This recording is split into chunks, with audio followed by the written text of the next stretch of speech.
దేనికొన్నారో గాని ఎవరు కోపం వచ్చినా సరే దీనికి పగులుతుంది. నెమ్మదిగా కొట్టండి అమ్మాయి గారు, కుట్లు ఉడిపోయేలాగున్నాయి. అమ్మో, నాకొచ్చే కోపానికి కుట్లేంట్రా, బ్యాగ్ బద్దలైపోవాలి. ఎందుకంటే అంత కోపడితే మంచాన్ని పడతాం గానీ కష్టాల నుంచి బయటపడలేం. అమ్మో, అక్క త్యాగం చేసి వెళ్ళిపోతానంటుంది, బాగా చెప్తానంటే వద్దంటుంది. ఆడేమో అరగుండేసుకుని కారు గీరి అని అడ్డమైన కోరికలు కోరుతూ ఉంటాడు. ఈ మగాళ్ళకి ఒక్కొక్కసారి మైండ్లు పనిచేయవరా, తేడాగా ప్రవర్తించి ఫ్యామిలీని ట్రబులింగ్ లో పెట్టేస్తారు. అవునండి. అవునంటావేంట్రా ఎదవా, నువ్వు మగాడివే కదా. అవును కదా. అదేమో వాళ్ళమ్మ తన కొడుకుని కష్టపడి పెంచింది, నాకిచ్చింది, మాకిచ్చింది అని పురాణాలో కూడా దొరకని పాత డైలాగులన్నీ కొడుతోంది. మరి మమ్మల్ని ఏంటి ఫ్లిప్కార్ట్ లో ఆర్డర్ పెట్టి తెప్పించుకున్నారా? మమ్మల్ని కష్టపడి పెంచారు, మేమెవరికి చెప్పుకోవాలి? ఒక్కొక్కసారి ఆ చెప్పే సెంటిమెంట్ డైలాగ్ కి చేతిలో ఏదుంటే అది ఇచ్చుకొట్టాలనిపిస్తుందిరా. సెంటిమెంట్ అట్టొచ్చి ఆగిపోతున్నా. అందుకేనా బ్యాగ్ బాదుతున్నారు? ఎంత బాదినా కోపం బ్యాలెన్స్ అవ్వట్లేదు. ఇంకా ఏదో కావాలి.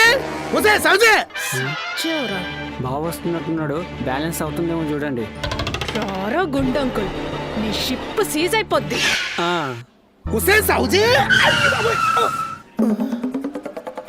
గుద్దితే గుండు పగలాలి.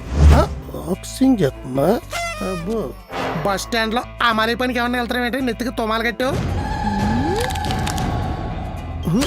చెప్పలు ఇరుతుంది ఇది. గూళ్ళు ఇరిపోతే గుండ్రాయిలు కూర్చోవలసి వస్తా, చూసుకో. గబ్బర్ సింగ్ కో గుస్సా అనేతో బస్సు బ్లాస్ట్ అవుతా. ఏంట్రా అంటుందా? బస్సు టైర్లు పేలిపోతే పంచర్లు వేస్తదంట. చివరికి ఇది టైర్లకి ప్యాచీలు వేసుకోవడానికే పనికొస్తుంది. ప్యాచీలో 3 నెంబర్ల మొహం ఇది. ప్యాచీని అంత చీచీగా తీసి పడేకు. ఆగిపోయిన ప్రయాణం సాగాలంటే ప్యాచ్ చేయించాల్సిందే. అది బస్సు జర్నీ అయినా బతుకు జర్నీ అయినా.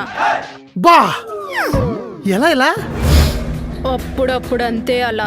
ప్యాచీకి ప్రయాణానికి లింకు పెట్టి ఇంకు పెన్నుతో రాసినట్టు ఏ కొటేషన్ కొట్టావే? ఇంకో మూతలా మూతేసుకుని. నీకు విషయం చెప్పనా? ప్యాచీ పడ్డ టైర్ పక్కనడేసి స్టెప్ని వేసుకుని కూడా వెళ్ళొచ్చు. జర్నీ అంట జర్నీ, పిండి గిర్నీలో తలకాయ వేసుకుని. మీరు ఉండాల్సింది లేనప్పుడు లేని దాన్ని తెచ్చి పెట్టుకోవడం మీ మగజాతికి మామూలే కదా. త్యాగానికి ఆధార్ కార్డులు ప్రింట్ చేస్తే అన్ని ఆడల్ ఫోటోలే ఉంటాయి రాటి మీద. ఇల్లాలంటే ఇల్లు తుడుచుకునే దానిలాగా, ఆలంటే అంట్లు తోముకునే దానిలా పట్టుకుంటామే. భార్య అంటే బట్టలు ఉతుక్కునే దానిలాగా, పెళ్ళం అంటే పని మనిషిలా. వీళ్ళందరూ ఒకటే కదా. ఒకటే అయినా అవతారాలు వేరు. తరతరాల నుంచి అదే కదా ఆచారం. గుర్తుల ఆచారం గుర్తింపేదిరా. అంటే ఏంటి ఇప్పుడు వీటికి కూడా అవార్డులు ఇవ్వాలా? అవార్డులు ఎవరికి కావాలరా? చెక్క బొక్క అర్థం చేసుకోవాలి. ఇప్పుడు నువ్వు గానీ అర్థమయ్యేలా చెప్పలేదంటే అద్దంలో మొహం చూసుకోవడానికి కూడా పనికి రాకుండా కొడతా. ఒక్క ట్రాన్స్ఫర్ తీసుకుంది. అమ్మాయి చెప్పేస్తున్నారు. చెప్పాలిరా. పొంగులో 100 రూపాయల సిగరెట్ డబ్బా మీద తాగద్దు పోతారని రాసినప్పుడు ఆడాలు త్యాగాలు చేస్తున్నారు తెలుసుకోండి అని చెప్పాలి. ఇది జులై సినిమాలో అల్లు అర్జున్. ఏ ఫ్యామిలీ బండ్లో సౌజన్య కొట్టకూడదా? కొట్టచ్చు.